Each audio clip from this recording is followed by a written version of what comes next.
The Sacramento Kings are all talk and no action. There's really no better way to sum up this week for the Kings. A lot of chatter from Mike Brown calling out his team for not focusing on the little details. Mike Brown challenging his star in De'Aaron Fox to lead by example. And, of course, De'Aaron Fox going on Draymond Green's podcast to talk about his contract situation. All of that over the last 2 or 3 days, and the first opportunity the Kings have on the floor to let their game do the talking, they fall flat on their face again. The Kings lose to the Lakers 113-100, and you are listening to Locked On Kings.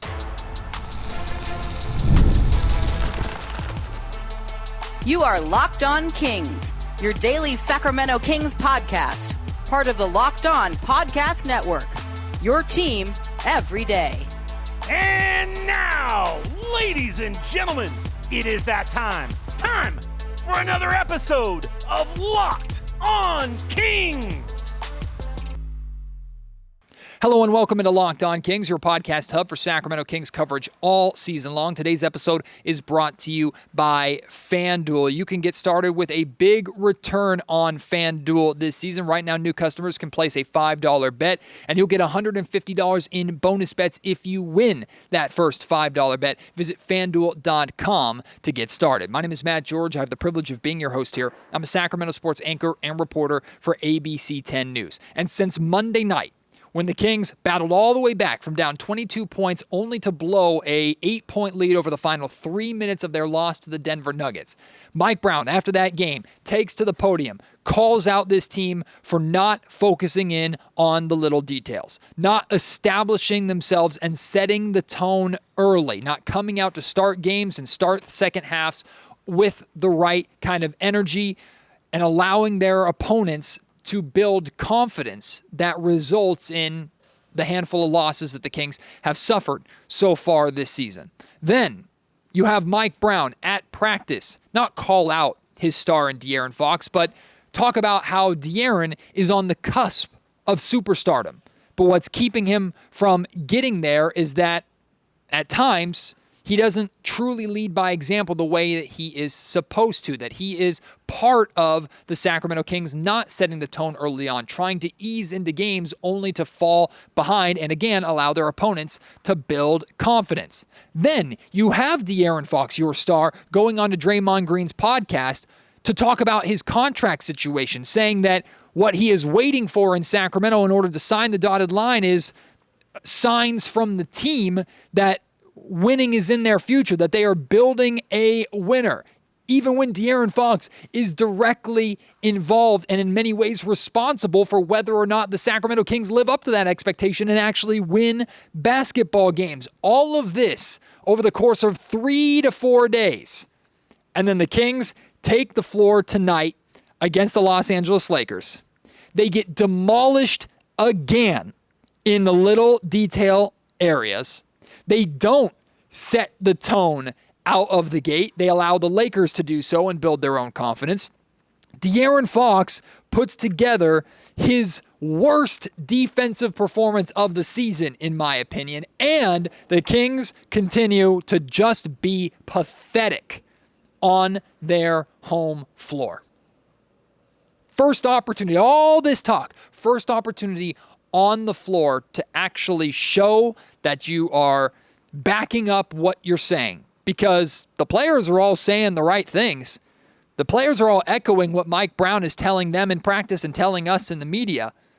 But all the talk doesn't matter if when you actually have a chance to show your learning and show that you will embrace the details that you say you're focusing on and say you need to execute on. First opportunity you get to do that. And once again, you don't do that. You fall into the same mistakes. Let's break down some of those things that I just ran through. Let's talk about Mike Brown's little details. Setting the tone early. The Kings allowed 37 points to the Lakers in the first quarter.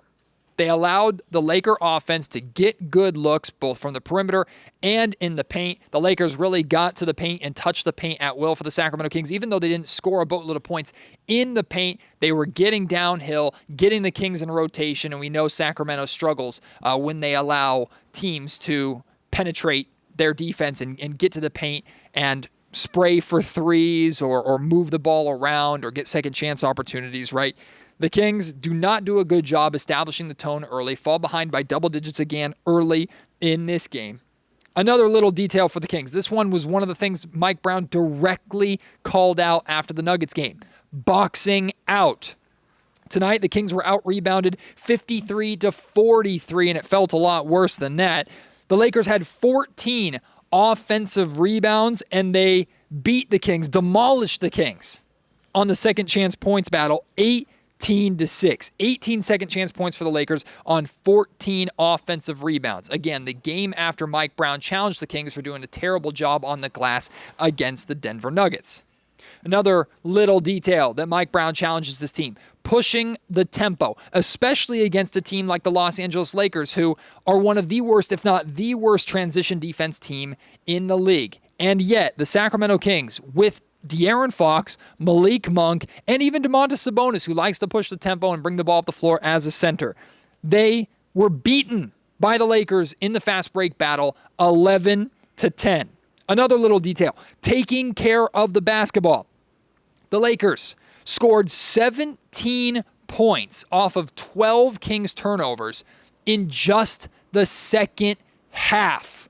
Meanwhile, the Sacramento Kings scored 0 points off of 5 Laker turnovers in the second half. The Lakers have done a terrible job recently taking care of the basketball. The Kings did not take advantage of that, and when they did turn the Lakers over, they didn't get out in transition, and they didn't score off of it. They didn't take advantage of the Laker mistakes. All these details, all these areas that Mike Brown has directly challenged his team to be better in. And many of these are controlled by the Sacramento Kings and the effort that they are willing to put in. Boxing out is all about how hard the Kings are willing to work. And Anthony Davis got whatever he wanted. Anthony Davis had 20 rebounds in this game tonight. He could do no wrong on the glass because the Kings were half-ass boxing out and going up for rebounds with one hand instead of two. Right, the Kings sloppy taking care of the basketball, not getting out in transition to exploit a strength of theirs, or it's supposed to be a strength even though it hasn't been for some reason this season, and a direct weakness of their opponents. They just don't do it. Right, directly after Mike Brown challenges them, they don't do it. After the game, we got the chance to speak to Mike Brown. And as you're going to hear here, I basically told Mike about this team's all talk, no action, and asked if this team is living up, actions-wise, living up to their commitment to how the Kings were going to play. Mike Brown's answer isn't surprising. Mike, forgive the bluntness. This week, kind of a lot of talk, not a lot of action. We've heard what your challenges are to the guys. They're saying the right things, at least in front of the media, and then we're not seeing the results necessarily on the floor. I know there's the contract that you have all the guys sign up saying they're 100% engaged and bought into what we're doing. Are you seeing that with this team action-wise other than just words? No, right. I mean, it's evident we're not seeing it action-wise. I mean, it is what it is. And that's why, I didn't yell at the guys because there's nothing to yell about. They know exactly what we have to do. It's whether or not we can go do it. And tonight we didn't go do it. And so somehow, some way, again, starts with me. Somehow, some way, I got to figure out how to get them to do it by continuing to drill it, by continuing to show them on film. And if need be, I got to try to find somebody else that can do it. The Kings players are not living up to the contract that they signed. And for Mike, and for us, it's all about controlling what you can control. If you miss shots, it sucks. If your opponent hits big shots, it sucks. Sometimes there's nights like that where you just can't overcome that. It just happens, nothing you can do. If referees are going to blow the whistle for every little ticky-tack foul or call fouls against you that they're not giving to your opponent, it sucks. And it can absolutely change the outcome of a game. But it's out of your control. What the Kings can control is how hard they play and how they embrace what their focuses are as a team, what they're trying to establish as their identity. And Mike Brown, clear as day, just said that the actions are not living up to what the Kings players committed to at the start of the season. Every single year here in Sacramento, Mike has drawn up a contract that says if I will give 110%, this isn't verbatim, but I'm paraphrasing, I will give 110% everything I got to play the right way, play for my teammates, and play the way that we want to play here in Sacramento. I will commit fully to what we are doing here. And every single year, every player signs it. Well, I guess that signature doesn't mean enough right now, because the players' actions, when they actually get onto the floor and have a chance to back up that commitment, they're not living up to it. I thought it was interesting, Mike pointed out there, that he didn't yell at the guys post-game. Now, I'm not going to lie to you, when that final buzzer sounded, there was a part of me that wished like Mike would go into that locker room and scream at those guys and cuss them out and chew them out for another, just, like I said, pathetic performance at home, for not living up to the challenge, for not buying in and not living up to their commitment. But Mike says, hey, there's no reason to yell at them. They know what they did wrong, and they got to do better. Part of me gets that, part of me doesn't. I don't think it would have done Mike any good whatsoever to yell at that team. That's probably a good way for Mike to start down the path of losing the locker room. I don't think at all. I don't think there's any reason to believe that Mike Brown has lost this locker room, so I'm not going to put that narrative out there into the world. But if Mike starts screaming at guys and alienating guys, and I just don't think that was probably smart of him not to handle things the right way. At the same time, though, saying, oh, this team knows what they did wrong, it's up to them to do it right next time. Maybe that's putting too much faith and too much responsibility on the plates of players that clearly aren't willing or capable of handling that responsibility correctly. At least that's what it seems like at this point. And then that last part of what he said, I got to find someone, if I got to find someone who will do it, who will play the right way. My question is, and I don't know if Mike is saying it's not on this roster or not. My question is that someone that he's looking for even on this roster right now? And I think the more, as days go on, I think it's more clear that that guy, that someone, is not on this team.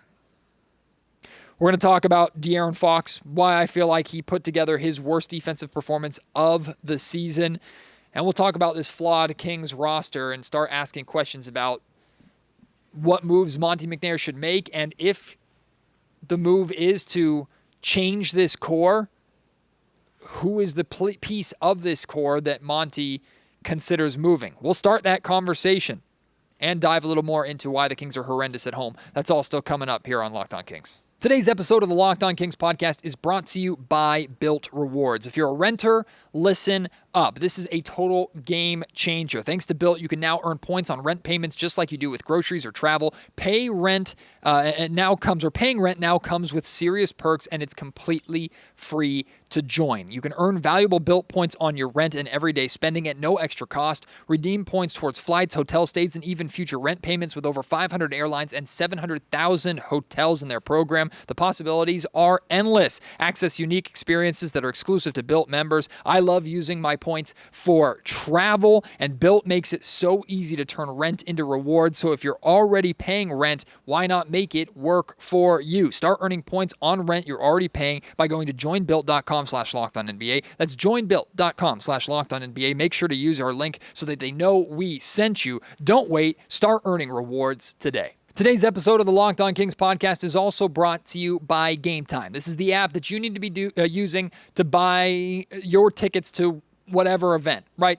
Of course, a Sacramento Kings game here inside the Golden One Center. The deals you'll find on Game Time for Kings tickets are unbelievable. But it's not just limited to Kings tickets or sporting events. Concerts, theatrical productions, comedy shows, whatever the event is, check Game Time first. And in reality, you'll only need to check Game Time. Why? Because the prices are going to be better than anywhere else. There's a Game Time guarantee that gives you 110% of the difference if you find the same tickets for a better price on a different marketplace. The Game Time guarantee is just one of the amazing features that you find on Game Time. The Game Time's picks feature, goes through all of the thousands upon thousands of tickets that might be available for a specific event and only shows you the best details or deals rather in different areas so you can find the best deals at the right price point for you. Plus, their seat views are second to none. You will know exactly what your view is going to be like to the seat, it feels like, on Game Time compared to the competitors. So go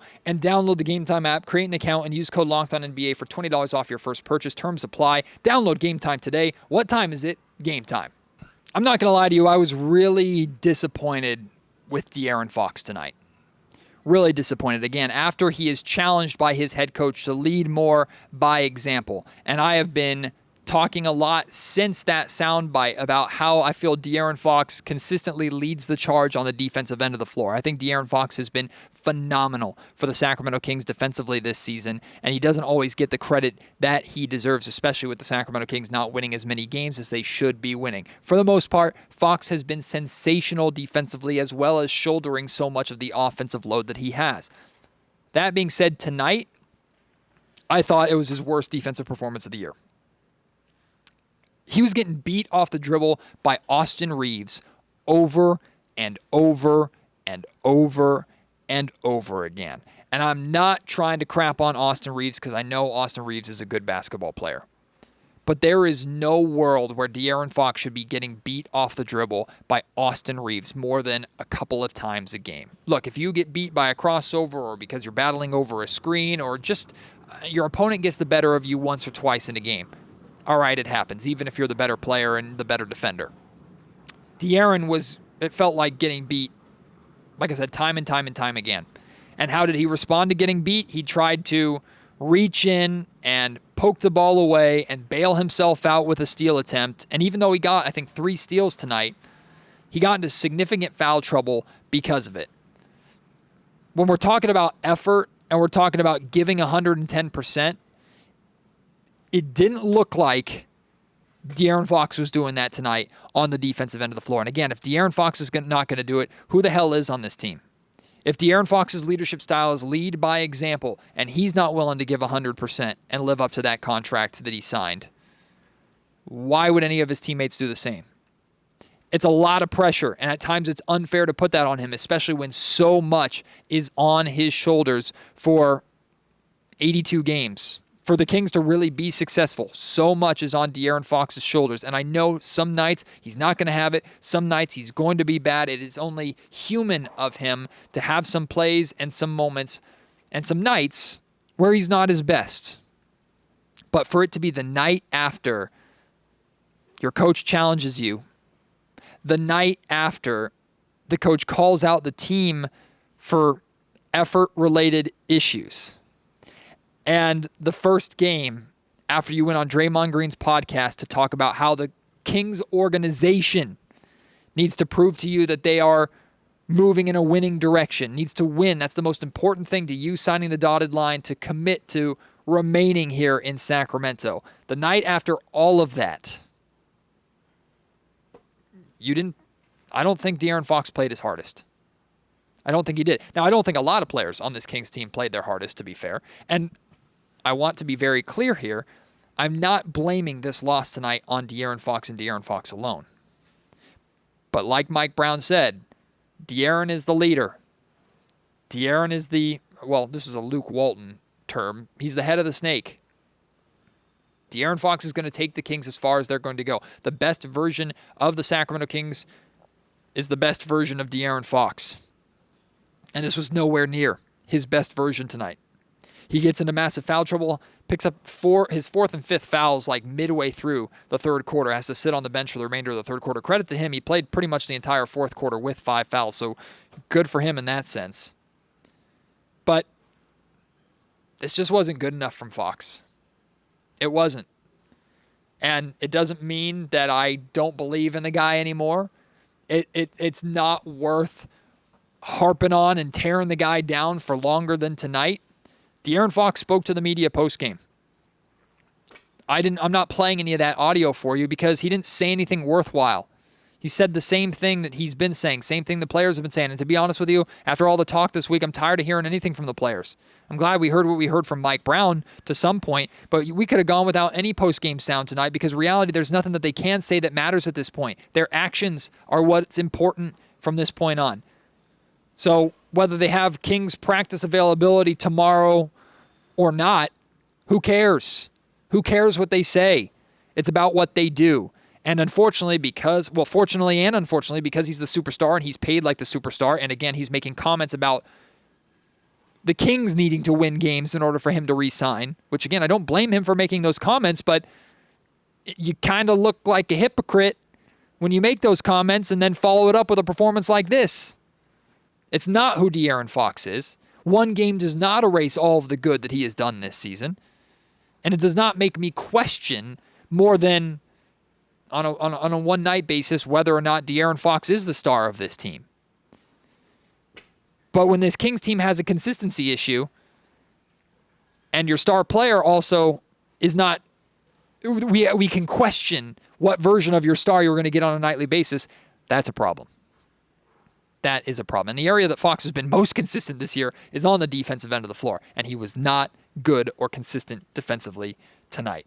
Like I said at the top of the show, today's episode of Locked On Kings is also brought to you by FanDuel. Get ready to tackle the NFL action with FanDuel, America's #1 sportsbook, because right now new customers can bet $5 and get $150 in bonus bets if you win. The FanDuel Sportsbook app gives you everything that you need to place live bets on the NFL, NBA, MLB, NHL, college sports, whatever, all in one place. So when you get a hunch in the middle of a game, you can check out the latest stats, view live play-by-play, and so much more on the same page where you place your bets. Just visit FanDuel.com to join today. Again, you'll get started with $150 in bonus bets if you win your first $5 bet. That's FanDuel.com. Never waste a hunch and make every moment more with FanDuel, an official sportsbook partner of the NFL.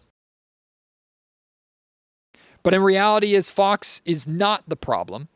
He might be part of the problem. He's not a major part of the problem. And I was on with D'Lo and KC on ESPN 1320 today, and one of the things D'Lo said is he asked the question, like, if we're looking at the problem with the Sacramento Kings, is De'Aaron Fox really the first guy we're looking at? For the problem, no. We are always going to look at De'Aaron Fox first or close to first because he is the star. But I don't think anybody is saying that De'Aaron Fox is the problem with the Sacramento Kings, that if De'Aaron Fox weren't on the Kings, that they would have a better record than they have right now. Nobody's saying that with any kind of confidence, or anyone saying that is not really worth listening to. There's just no truth to that. That being said, he is absolutely part of a problem, and this Kings roster is flawed. They're flawed. Now, 100% this roster as constructed, should be playing way better than they're playing. They are much better than, what are they, 13 and 15 now? They're much better than that. But the question is, 28 games or whatever they are into the season, do we have any faith that they're going to be able to turn it around? Do we? Why? Because it feels like this team cannot take more than 2 steps forward without falling backwards or falling on their face. This team has not been able to consistently put good games together, put a full game together at any point this season. So why the hell should we believe it's suddenly going to click and they're suddenly going to figure it out? It's wishful thinking. It could technically happen. But if the Kings want to twiddle their thumbs and Monty McNair in the front office want to twiddle their thumbs and buy themselves time and have faith in this group to figure it out, then they have to be willing to wear the consequences more than anybody else. If they want to wait this out and trust that this group is going to figure it out, and that is their choice, fine. But when it doesn't work out, they are the first ones to be looked at. But it's very clear, this is a flawed roster, and I don't think the Kings can wait much longer before trying to address or fix these issues. I don't know if Cam Johnson from the Brooklyn Nets or Dorian Finney-Smith from the Brooklyn Nets fixes the Kings' problems. I think both of those players definitely help address part of the issue with the Sacramento Kings. I don't know, but I would much rather see Monty McNair and the Kings spend what it's going to take to actually do something and try to make a fix. And it sounds like for Cam Johnson, the hang-up is like multiple first-round picks.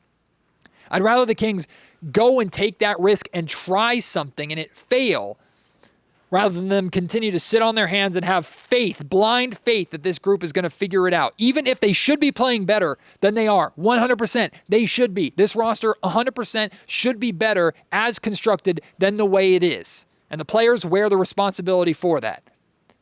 At some point, you have to recognize this ain't working, something's off, I got to fix it. Because the Kings are running out of time already, even though we're only in December. And yes, technically they're 3-4 games out of like the 5th seed in the Western Conference. That's great. Again, I asked the question, what about this team gives you confidence that they're going to rattle off a 3-4, 5-game win streak to actually move up noticeably in the standings and pass some of these teams ahead of them? Every chance they have gotten, the Nuggets, loss. The Lakers, loss. The other question that you have to ask, because this was the question that I said coming into the season.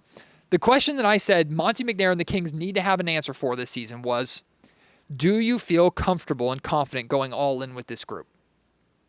There's no way the answer to that question is yes right now. Doesn't mean it can't be, but as of right now, there's nothing about the way this team is playing that says, yes, I am comfortable and confident going all in with this group and with this core. To preface what I'm about to say, I am not saying it is time to blow this core up. I'm not saying it's time to look at the main 4 or 5 guys on this roster and say one of them got to go. I don't think the Kings are there yet. But to humor the conversation, if Monty feels like a move on the edges, a Cam Johnson addition, a Dorian Finney-Smith, a wing, whatever, is not enough to figure this out, that this core as constructed is not and cannot work, who from this core do you look to move? Is it Keegan Murray? He's the guy that a lot of teams are asking about in big trades. If you move Keegan Murray, he might have high value, but it could be a very risky punt. You might be punting too early on a player that, yes, is struggling this season, and yes, is having growing pains when trying to develop into the two-way threat that the Kings need him to be. That being said, I still think Keegan Murray's potential is way high, even if he doesn't live up to the all-star potential that the Kings initially had for him. Keegan's potential to be not just a really, really good 3-and-D wing in this league, but to be the exact player that this Kings team has been looking for since Ron freaking Artest. He has a chance to be that. And imagine if they punt on that. Imagine if they trade him the same way they traded Tyrese Halliburton. Now, I'm okay with the Tyrese Halliburton trade, of course. Domantas Sabonis, I'm a big fan of that. But let's say they trade Keegan Murray for another veteran player. Who knows how it affects the Kings? But if the Sacramento Kings have to watch Keegan Murray for another team turn into that 3-and-D wing that they've been looking for all along, that's going to really, really hurt. What about Domantas Sabonis? I personally don't think moving on from Sabonis is a good idea. I know some people do. Sabonis has a massive contract that is not going to be easy to trade. And on top of that, you trade Domantas Sabonis, you completely change the way that you play. And what are you looking for? A rim-protecting center? Okay, that's great. You're not going to find a rim-protecting center that's as good or better of a rebounder than Domantas Sabonis. And you're not going to find a rim-protecting center that's nearly the passer that Domantas Sabonis is. Is that good enough for you to get a worse player, even if they're a better fit? I don't know. And I don't know if it's going to be easy to move that contract. I don't think you move Malik Monk because you just re-signed him. He's a valuable contract, and I don't think Malik Monk is doing anything wrong. Could his defense be better? 100%. Could his shooting be more consistent? 100%. But Malik Monk, I was watching Malik Monk and Domantas Sabonis' two-man game tonight and went, this works almost every time. The Kings should just spam this over and over and over again. DeMar DeRozan? Well, you trade DeMar DeRozan away. I don't know how much value he has at this point in his career. Plus, on top of that, that is an admittance from Monte McNair that what he did this offseason didn't work. And in doing so, might move him a step closer to losing his job. And then, finally, there's De'Aaron Fox. You trade De'Aaron Fox, you end an era. And the only way you trade De'Aaron Fox is if you're blowing everything up or you're trading him for another star. I don't know who that star is that's realistically available. It's sure as hell not going to be like Zion Williamson. No chance in hell you do that. And if you're blowing it up, you're saying bon voyage to your job. You're essentially signing your death warrant if you're Monte McNair. If you trade De'Aaron Fox for a couple of average to maybe slightly above average players and a couple of picks picks, this team did not get better. You got worse. And I don't think Monty McNair has a job after that. So the correct answer is there's really no good scenario of trading any one of these core. You have to hope that adding a Cam Johnson or a piece on the edge is good enough to wake this team up and get this team to play to the potential and play to the level that they're capable of playing. But I think there are clear cracks in the core, and it is fair to question whether or not this core is capable of playing well together and getting where they need to go together. Because as of right now, what they're showing, it's inconsistent, and it's not very inspiring. Sacramento Kings fans deserve so much freaking better. And I'm not just talking about how this team has been disappointing this year. The way this team plays in this building is inexcusable. It's hard to make sense of. But regardless, it's just, you just can't accept it. You can't accept it. And I know, because I've heard from many of you, y'all are paying the most money that you've paid, maybe ever, for Kings tickets this year. I understand why. Look, the world is getting more expensive, let alone Kings tickets getting more expensive. But look, the product is expected to be better. The Golden One Center is state-of-the-art, of course. It's an amazing building. I think the experience of coming to Sacramento Kings games, of course, I have a different perspective on things, being fortunate enough to come here and do what I do for work. But buying tickets for my family, buying tickets for friends, I know firsthand how expensive these games are. And for God's sakes, I've bought tickets to like 8 different games for my wife, and she's never seen the Beam in person. Now, partially that might be her problem. But the Kings do not play well on their home floor. And it's getting embarrassing at this point. It's been an issue with this team for all 3 years of the Beam team era.